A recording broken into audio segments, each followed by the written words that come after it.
Mom Girl, where we talk all things sports, entertainment, fashion, and adventure. In this episode, we're talking to somebody that you've seen and heard in numerous shows like Dahmer, 911, Grey's Anatomy, Brooklyn Nine-Nine, The Catch, Ice Age Adventures of Buck Wild, Minions, Rise of Gru, Animaniacs, and so much more. Welcome to the show, the incredibly talented Jake Green. Hi, Jake. Hi. Hi. Did you just become my PR rep? I did. I You think can I just pay me a little extra, later after the show. will do. Check your Zelle. Yeah. Oh, and now you're sponsored by Zelle. Yeah. Congrats. Awesome.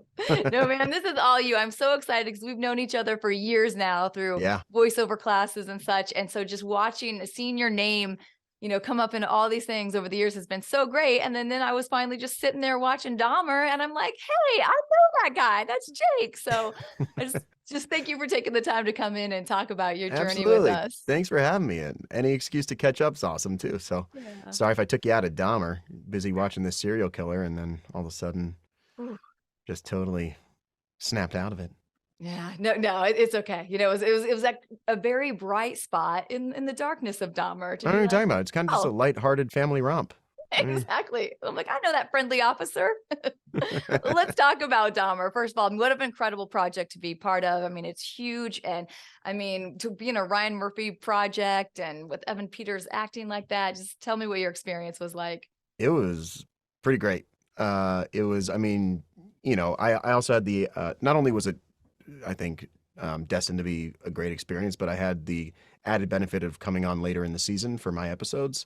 So everybody, like the cast and crew were already in a groove. And so I stepped into an already living and breathing world. And Evan, who was just a consummate professional, was just like already like hit the ground running. I walked in and I was like, got it. Not going to introduce myself as like a human being because you are already in character. Like he had been rolling earlier in the day by the time that we started our scene together. So like literally hit the ground running, and it was great. Everybody was super nice, super professional, there to tell the story. And I mean, I loved the show, so I think they did a good Yeah. job personally. Yeah. I read Yeah. that Evan was acted like that in months Yeah. for months so that he could stay in the character. Yeah, there were a few times that he would come out to have like a real brief, like Evan Peters conversation, like, uh, so we had maybe a few moments of those throughout our however many days we shot together. But for the most part,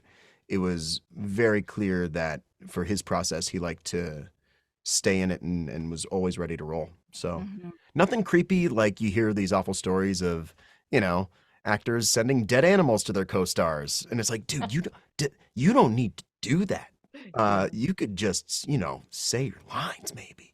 But he would just kind of stay in whatever headspace he needed to keep his focus, which I have a lot of respect for. Yeah, definitely. Yeah. What was your audition process like?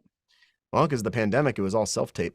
Mhm. Um, and this is actually a cool one. So, they something that took me longer than I'd care to admit to learn was that whenever you audition, it's not about that specific job. It's about the relationship with the casting office, because they're not just casting that episode, let alone that show. They're doing multiple things. So Mhm. weeks prior, maybe a month or two prior, another audition had come in for that show for an earlier episode for one of the cops that pulls him over when he has the garbage bags in the back of the car. Uh-huh.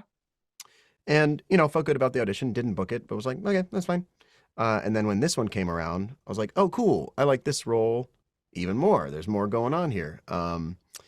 And laid down my self tape and sent it to my reps and then was like, I just got an idea for another take. Oh no.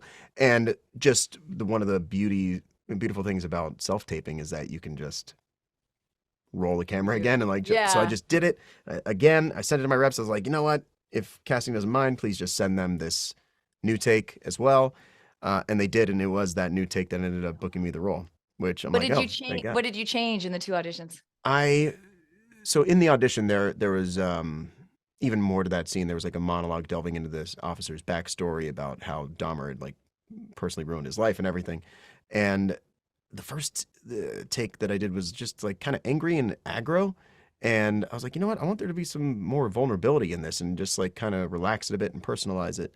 And so I did that and sent that in. And I guess that's what sealed the deal. Got it. Good. Yeah. Good for you for being bold and taking the, just putting it out there again.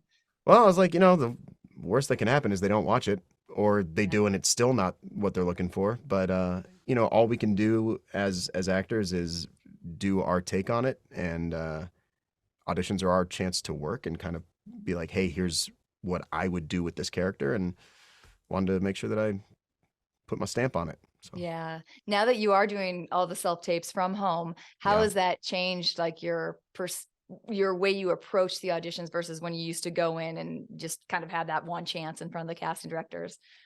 It's interesting, right? It's interesting auditioning in a vacuum. I do miss the interpersonal, like, aspect to it, the ability to get direction right there, then and there on the spot. But at the same time, it does allow me to tape my sides just off camera, so I don't have to be totally memorized. Oh, yeah. So, That's a you perk. win some, you lose some. What was it? Brando like used to tape his lines like around the set and find some guy. Yeah, whatever. I'm just pulling a Brando. Sure, why not? That's awesome. It's not sheer laziness that led me to not fully memorize this audition. I'm just pulling a Brando. Right. Yeah. I like that mentality. Yeah, keeps it fresh, right? It's in the moment. Yeah. Well, you've had a lot of different on camera, before we dive into your glorious voiceover career, a lot of different on Stop camera it. jobs. You want to talk about, some of your favorites or most memorable, or even maybe some that you were like, oh man, I blew that one. Or, Yeah, any good sure, stories? sure. Yeah. Well, going right off the blew it thing, I remember my first one of, if not my very first, like professional audition out of college was for the pilot of Glee for the role of Puck, the one with the faux hawk and play the guitar. And it was probably the worst audition I've ever had to date. Not because of anybody else, but just because of what a terrible job I did. I had never really auditioned for TV before. I think the most I'd ever done was like commercials when I was a kid, and it was so bad that the casting director, who's one of like the biggest casting directors in New York, like and in the country, put his head in his hands, like off camera. Like I made this one specific choice that was just so bad that he did that, and part of me was What like, was it? Come on. it. Oh God, it was all right. So is the thing where like Puck like does a thing and then he like farts to like punctuate some sort of argument he's making, right? And not only did I literally do a mouth fart while doing it, but I think I like rose up out of frame. It was just like clearly this guy doesn't know how to be in front of a camera. Yeah, and it was the type of thing where right when it happened and he did that, I thought to myself, "You are correct. Your reaction is correct, sir." That was not good. Um, but yeah, luckily it's all been uphill from there. Other good experiences. I did The Catch, which is one of Shonda Rhimes's shows a couple years back, and it was with Peter Krause from like 6 Feet Under and Parenthood and all that. And he was really gracious and nice. And not only do we have a great time working together on in our scenes, but then off camera, just kind of shooting the shit and not on our phones, and was really nice. So like from start to finish, that was a great experience. And then fast forward to in the middle of shooting Dahmer, I booked another Ryan Murphy property, which is 911, and he's one of the like series regulars on that. And I just showed up to to set, and at the makeup trailer, I go, "Hey Pete," like knock knock. Hey Pete. He's like, "What the what?" He's like, "Oh my god, dude!" He's like, "Guys, we were at Rihanna's beach house filming which is true, by the way. Is that That's where you her shot? like glamorous beachside property That was with the big pool? with the big pool, yeah, Yep. and the like boat or I guess beach house part of it, which was all encrusted with seashells. I'm not even kidding, like every surface, just a lot. Uh, and it was just one of those cool moments of these relationships that you make on Yeah. set that you go about, you see each other even years later, and it's like, oh hey, how's it going, man? And it's right back to this just very comfortable working environment, I guess. Yeah. It's not as interesting of a story now that I say it out loud. No, it was definitely still You interesting. can definitely You're cut all it if good. you'd like to. I'm not gonna cut it, Jake. But now my brother, he's a huge, it was just funny, these are like my brother, he's a big Grey's Anatomy fan. So you got on that one as well. Yeah, that was my first, I think that was my first TV show that I did. Um, that was that was pretty cool. I think at this point, almost half of my bookings have led to me being on a gurney. So I think people like to see me injured, and that's fine. Listen, man, if they're paying me, I'll lay on a gurney. Yeah. Yeah, Gray's was cool. That came about because, all right, so I lived in New York before this, after college. I've lived in New York, and one of the great things about making mistakes early on is that you get to learn from them. Not only don't make a mouth fart, but also just in terms of like how I was pursuing the business of it all. I remember fresh out of college, I was working at a restaurant in New York, and like a big time casting director came in. And I'm not one of those people that's like, "Hi, I'm an actor. Here's my business card. I have a business card. Cool. Hey." Uh, I was just being personable and hospitable and all this. And I did not know who she was, but afterwards, at the end of the meal, she told me, and I was like, "Oh, wow, hi, nice to meet you." And she goes, "Yeah, tell your agent that you met me." And I was like, "Yeah, okay, cool." And I did, and nothing came of it. Like no auditions or like they didn't get me in the room or anything, and I didn't pursue it. Again, I was like 21, 22, and I was like, "Well, it's the way the cookie crumbles. My reps couldn't Yeah. get me in. Doop de doop doop doop." Well, fast forward to living in LA, when I moved here for my now wife, then girlfriend, now wife. So like left all my business connections and everything back in New York. It was like, I need to hustle, right? Yeah. So I was working at a restaurant as a survival job out here in LA while auditioning. And one of my regulars, I didn't know what he did. I thought he was a comic book writer because that's like what the note was in the system for him. But I didn't treat him any different or anything like that. I was just like, "Hey, man, cool." And then after like 6 months or something like that, he came up to me in the middle of service, was like, "Jake, I want to help you." I was Mm. like, "Clearing the table? Like, what are you talking about? Sure, carry this plate. Like, what are you talking about?" It was, "You know what I do, right?" And I was like, "You're a comic book writer?" He goes, "Dude, I'm one of the EPs for Shondaland. Like, I EP like 3 of her shows." I was like, "Oh, cool." He's like, "Yeah, send me your stuff. Send me like your headshot resume. I'll pass it on to casting." And then I had this flashback to that New York restaurant where it was Yeah. like, "Tell your agent you met me." And I'm like, "Oh Yeah. God, not again." Right. So Yep. I was like, totally. And I did. And I sent him my stuff. But then I also found Jamie Castro, who was one of the casting associate for like all the Shondaland stuff, was doing a workshop, a casting workshop, which is essentially like a class, but you also get to like meet the person and show them your goods, like do a Oh, scene, whatever. And I was like, I am going to meet this casting director as a working actor and not just as like an email that comes her way from one of the EPs, right? And so I did that, and that got me an audition for the show, which got me a callback for the show, and I booked that role. And then they put me on 2 more Shonda shows after that.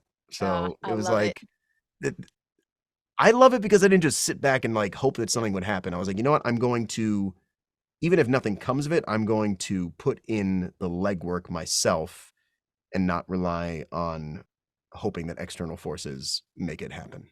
Yeah. So, No, I love that. I love that because there's so many other people that've been on here too. And the one thing that where they've really gotten what they wanted is they like asked for it. Either they wrote a letter yeah, asking for it or but again, they didn't sit back and just wait, or let put their life in somebody else's hands like you were talking about and right, just like exactly. follow through, take Yeah. control. No, I Yeah. mean, I think that if you want something, you have to work for it. And especially for actors, even who have representation. I forget who said this, but it was, how much commission do you pay to your reps? Yeah. 10%. 10%. Yeah. Yeah. So how much money do you make? 90%. You should be doing 90% of the work. Mm. I was like, oh, good It's a good call. way to put it. Yeah, right. Yeah. So I had already been doing all those workshops for on camera and for voiceover when I moved to LA, so I could meet as many people as I could. Again, starting from scratch, I didn't really have much of an option. Hmm. So when that Shonda opportunity came up, I was like, I'm gonna meet this person specifically. Yeah. While we're on it, like what are some other things that you've learned through the years now here? Blackmail really works, Perfect. really good. Um, Other things I've learned. Nothing worse than an unprepared actor. You know, from casting office after casting office, I also had the opportunity to work as a reader at one of those like you know, clinics, workshop classes, places where they Mhm. bring in industry professionals, and every time during the Q&A, some actor would be like, "What's your biggest pet peeve?" And casting would, without doubt, say when someone comes in unprepared, that they would rather an actor pass or attempt to reschedule than come in unprepared. So yeah, that's something that I'm like, you know what?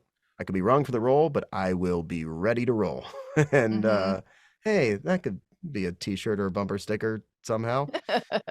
And I also, one of the biggest thing I learned is that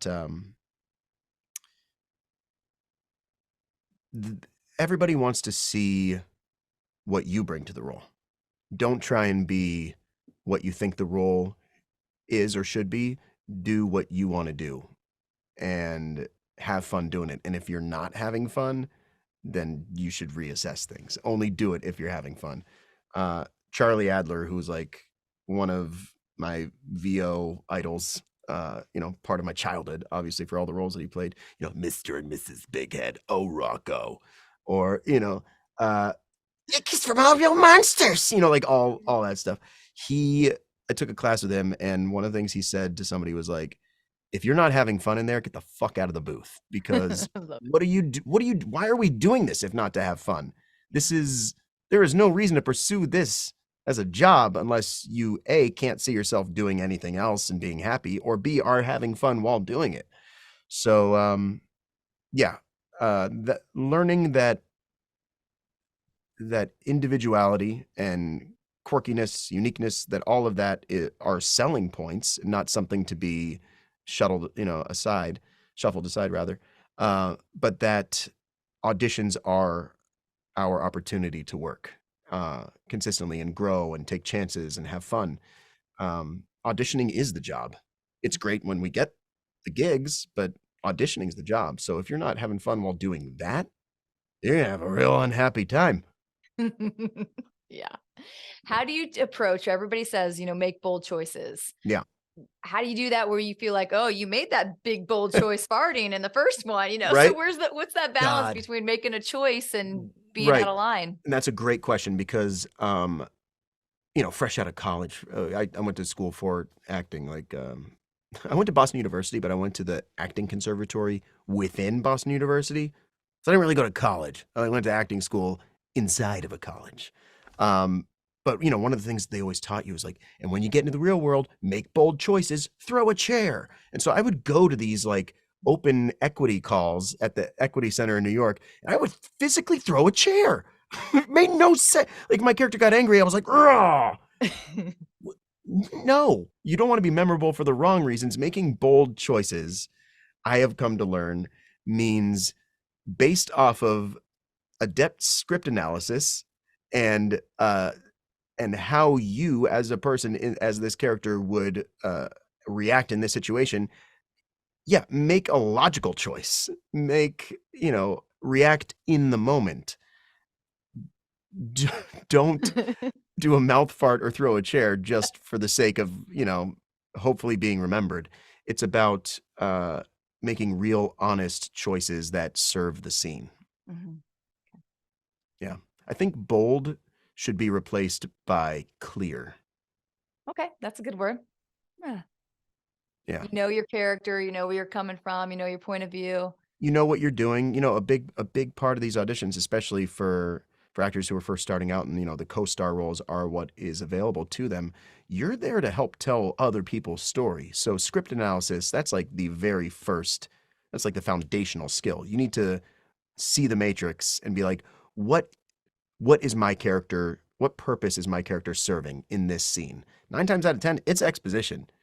You are there to be like, "Hi, sir, you are in trouble and need to do this now." But they've given you different words to say it so that you think that you have some sort of emotional arc. You don't.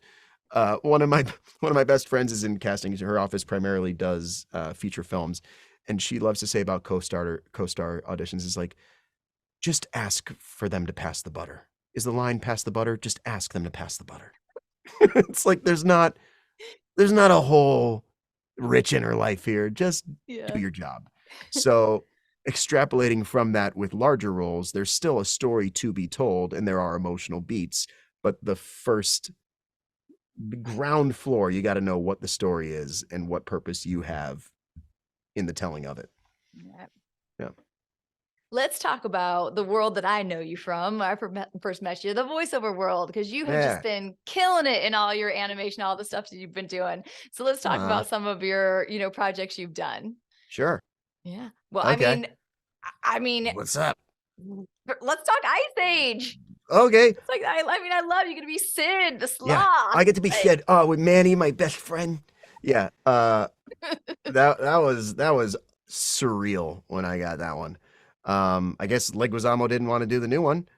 And so they held auditions and you needed to be a voice match. And also the big thing about voice matching is it's not just an imitation. You have to like live in the character, right? So they give you a script. The script was 2 parts for that audition. One was lines that had been said by him in previous iterations of the film, and the second half of the script was brand new lines. How would Sid say those, right? So you have to be able to almost like listen and repeat, like match the musicality of like how he delivered it, but then also be like, hey, and now go. Now you're Sid saying new things. Yeah. So there's that. I think there were like 1 or 2 rounds of callbacks, and then I found out that I got it. I was through the moon. And it was also like right in the beginning of the pandemic when I found out that I booked it. So it was like this sunspot, this like bright spot in the middle of, not even the middle, like the very beginning of lockdown. I was like, oh my God. And that was so much fun to work on. They, really gave me some rope for improv, and that was one of the most fun sessions. All of those sessions were some of the most fun sessions that I've had on anything. Yeah. Then you were also in the Lego Star Wars. Yeah, another voice match. Yeah, it's Poe. Yeah, and that was the same thing. That was they gave you things that you had to say as Poe, but then also brand new lines. Come on, R2. It's not R2. That was a bad reference. Hold on. Come on, BB-8. There we go. Better. Yeah, that was also surreal, and I think that might have been my first entry into Star Wars land. Yeah, I think that was the first Star Wars thing I ever did. So I super geeked out over that one. Yeah. And we'd also recently this is like a cool thing. We just bought our first house. Congratulations. Thank you. Like right before that first session. And when the previous owner handed me the keys, the house key had BB-8 on it. No way. Yeah. I was like, that's my dude. That's my dude. Yeah. I love stuff like that. Yeah, it was pretty rad. So I brought that and I was like, hey, creative team, check this out. It's BB-8. And thankfully they thought it was cool and they weren't like, hey, rad dude, can you just go on the mic now, please? They're actually into it. Yeah, those were super fun. I got to do 3 of those films. The first of which was the holiday special, and we got to do a group record with that because it was pre-pandemic. Which like God, I think we did in like January 2020. And so it was like me, Eric Bauza, Gray, Delisle. I mean, everybody was there. It was so much fun, and just like we had a blast working with that. And Mary Elizabeth McGlynn was our director, who's just a treasure. Yeah. Yeah, it's fun. The voice match roles are unique because there's the phrase like lightning in a bottle, right? Where you have these strict parameters in which you can operate, but then how do you fill that with life, basically?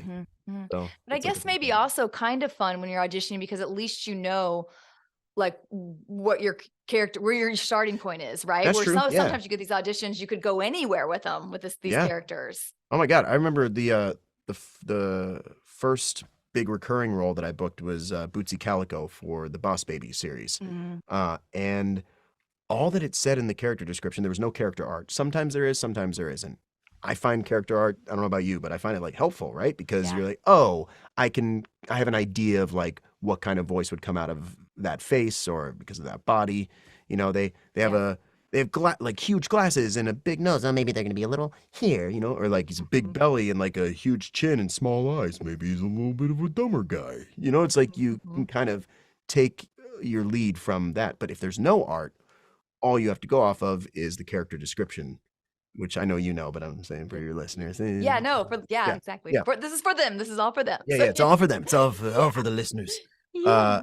and for this one, for Bootsy Calico, it was like um, Boss Baby's arch nemesis, raised by cats, and hates babies and Baby Corp for taking all the world's love and wants cats to take over and get all the love. I was like, cool. So I had the age range, which was like, I think 30s. And I know that he's been raised by cats. And then in the script, it was kind of obvious that he was like, had this weird balance of being nice, but also awful. I was like, well, I grew up, I owned cats.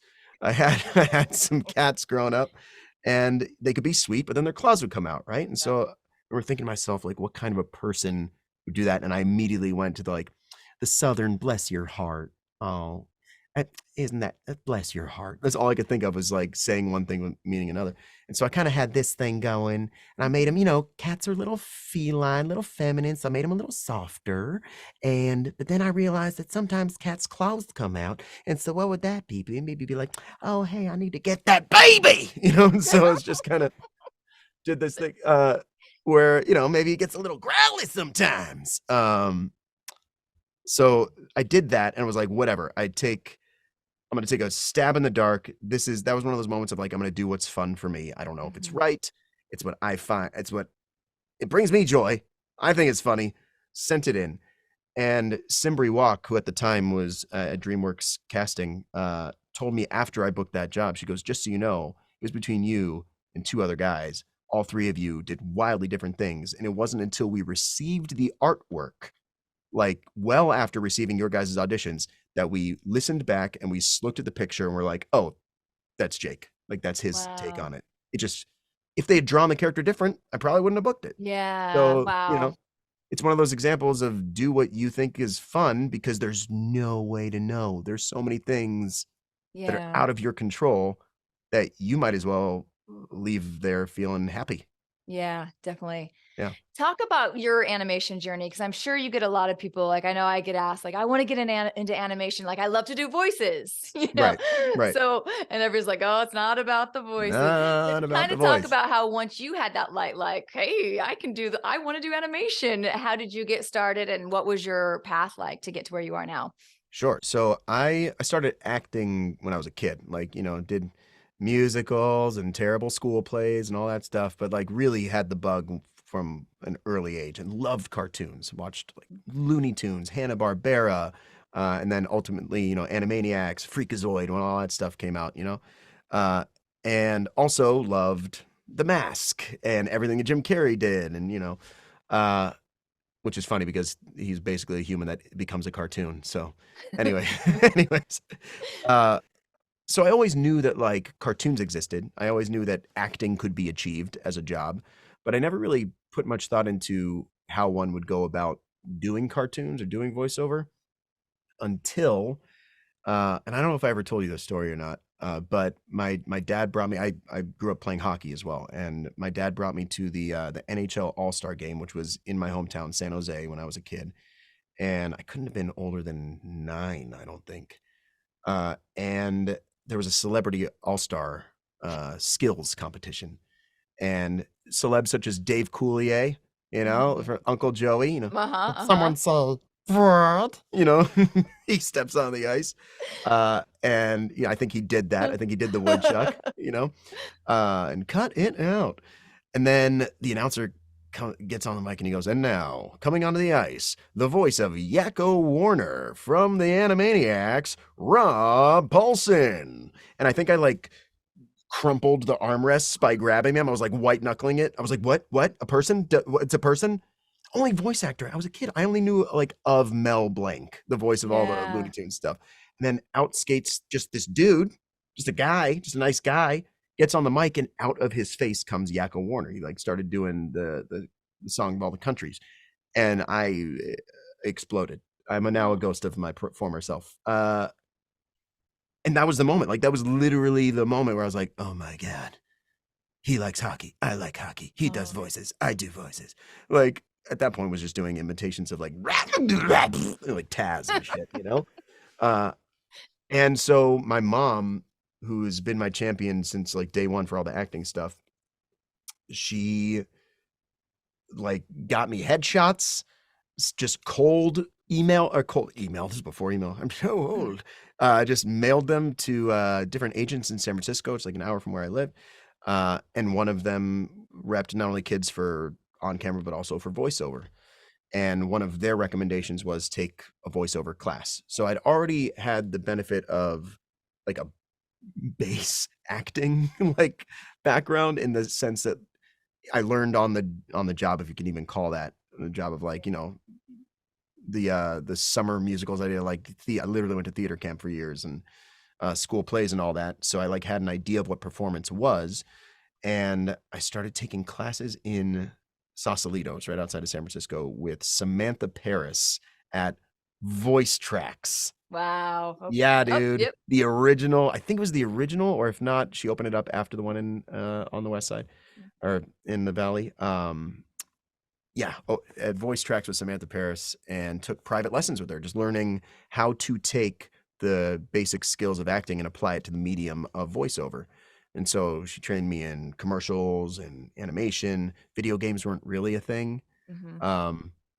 But I did do a video game was my first voiceover job. It was Nerf Junior Foam Blasters. It was a Really? CD-ROM game, JJ, like Say, I'm like, Duck, I don't know that game. nor should you. Yeah. It was like Hasbro's video game, like Duck Hunt style, with a Duck Hunt style gun that plugged into your computer with, I suppose it was USB. I don't even know if USB had been invented at that point. It was like plugged in your computer and you fired it at your screen, these aliens that were invading. So I was like one of the kids that was trying to like save the earth from these robots that could only be defeated by liquid foam. Well, it sounds like a fun game. Right? Yeah. But yeah, so I took I took those classes with her. And then as far as to answer your question about like my where the journey went, hockey kind of took over for a while because I had to have this moment of like, hey, you can only play hockey when you're young, you can act when you're 80, right? As long as you're a guy, am I right, industry? Sorry, that's a whole other comment about Don't get me started. unfair standards Just that kidding. apply to different genders as they age. Anyways, so I focused on hockey. I after high school, I played juniors in Canada, and it quickly became clear that I was not going to make it to the NHL. So back to acting I went, and studied at Boston University, trained at got the certificate program at Lambda in London, and after that, after graduating, went to New York.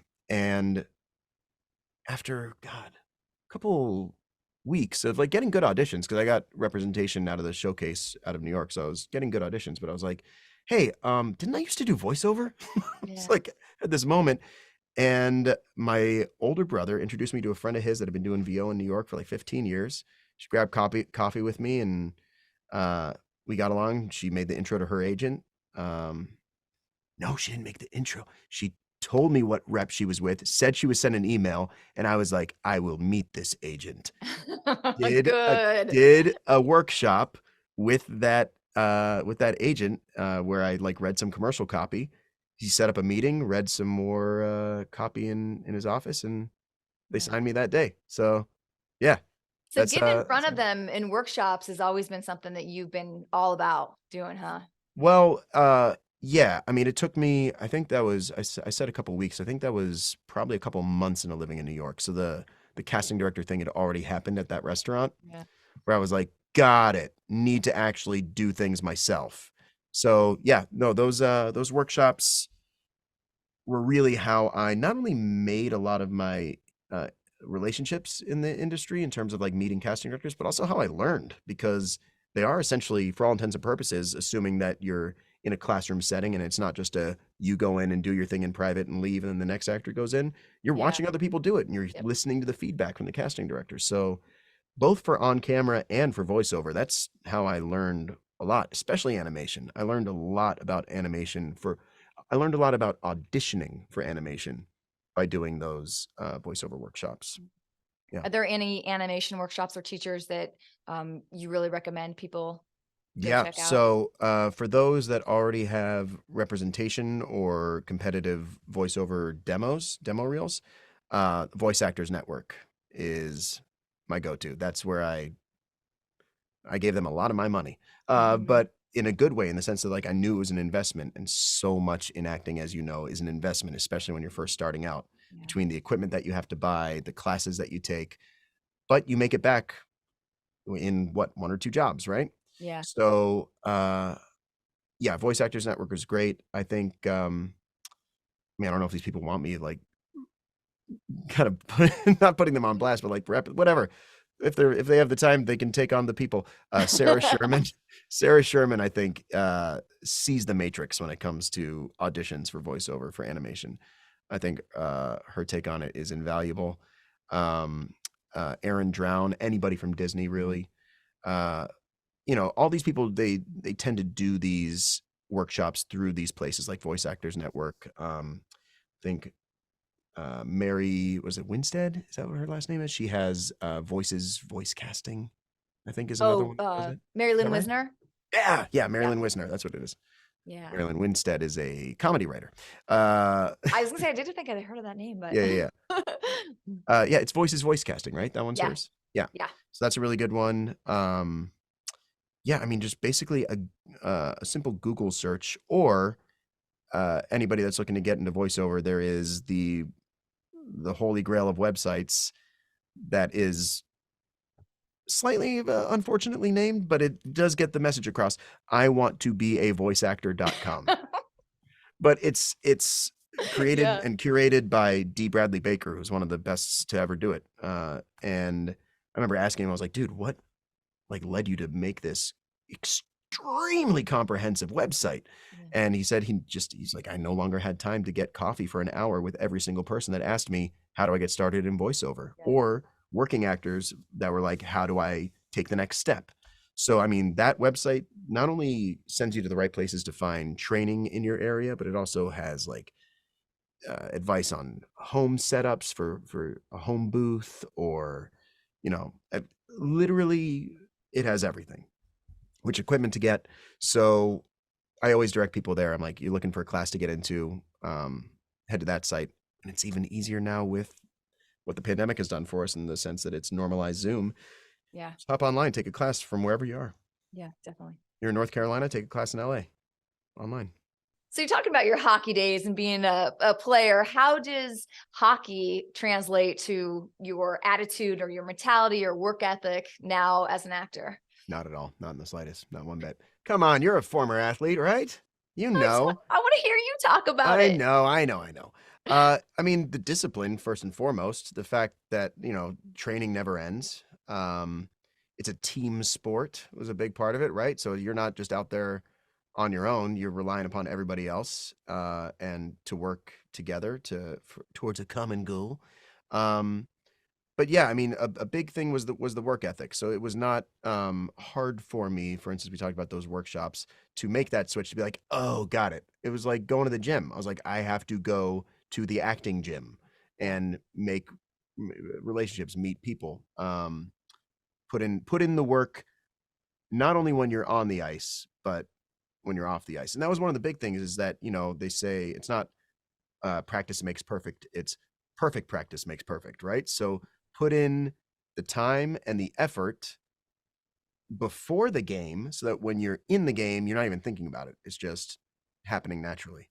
Mhm. Um, so that's a big thing with acting too. It's like you don't want to be doing your homework once the camera's rolling or once the mic's on. It needs to you need to be ready to go. Mhm. Um, yeah, I think those are pretty much the big Yeah. takeaways for me from Yeah. athletics. And then how have you overcome like challenges you faced, or how have you kept like saying yes and going for it when you get rejection or things don't go your way? Right. Uh, well, taking care of your body is a big part of it. Taking care of your instrument. I think being a former athlete and being in tune with how my body normally feels and works has been very valuable for this, because I almost got sidelined a couple times with like vocal injuries from Mhm. misuse, right? And so seeing the early signs of that, finding the right doctors and like making sure that I could get back on the horse safely Yeah. was a big part of it. And early on, and I give again credit to in terms of not the physical stuff, but the back to the more mental aspect of it, because a big part of athletics is the mental game as well. Uh, Early on, when I first started auditioning for commercials when I was like a preteen in the Bay Area, my mom was like, "Just so you know, you're going to hear no a lot. Uh, it's going to be a big part." I was like, "What? You don't think I'm talented?" She's like, "No, it's like a big. It's just the nature of the beast. Like you're going to audition a lot, you're going to be told a not no a lot, and you need to be okay with that. And if that is too much for you, or if this stops being fun, then I am pulling your ass out of this industry." You know, she told me that as a kid, and I was like, got it. So kind of going into it with open eyes was helpful. Um, but I think once you realize that it's not about you, eh, and you just do your thing, then it's a lot more palatable and a lot easier to keep on going, right? Yeah. Yeah. Um, and I also credit that I don't think I gave the credit where credit was due before about auditions being our chance to work. That was from a Bryan Cranston interview that I saw where he said something along those lines. I was like, "Oh Yeah. shit. Yeah, you're right, dude. Yeah. Like that's our chance to it's an opportunity to work." Yeah. So reframing auditioning in my mind as instead of a desperate attempt to get a job, but rather an opportunity to do my thing and have fun doing it, that changed everything for me. Yeah. Yeah. That's a great, that little shift like right there is Yeah, huge, right? truly. Yeah. Yeah. All right. Any last words of wisdom or pieces of advice for people out there who want to pursue any of this that you have, either on camera or voiceover acting? Yes. The first is going to be a bit of tough love that I have stolen and constantly retell from Jason Alexander, who played George in Seinfeld, right? Uh-huh. He is an alum of the School of Theater at Boston University, and to this day still goes back and teaches master classes. And I will never forget the first thing he said to us. It was like I think there were about 100 of us in the theater, something like that. And introduced himself, all that. He's like, "We're gonna do a master class. Before I begin, who here in the audience can see themselves doing anything other than acting in life and being happy, doing something else?" And a couple people raised their hands, and he's like, "Great, you should leave because there's no reason to do this." And as I said earlier, unless you can't see yourself doing anything else, Yeah. right? So the first thing I'm going to say is that because it's it is it's a grind, right? And the for me, it's the love of the art that fulfills me and keeps me going. So you need that to sustain you, in my opinion, in my experience. And then in terms of voice acting, the first thing in voice acting is acting. So if you've never acted before, get into an acting class. And if you have, then take the next step and take a voice acting class with a casting professional or with a dialogue director or somebody who does both, Mhm. like Sarah Sherman. Mhm. Um, Mhm. she's gonna be like, "Why are you so obsessed with me?" I'll be like, "You know why."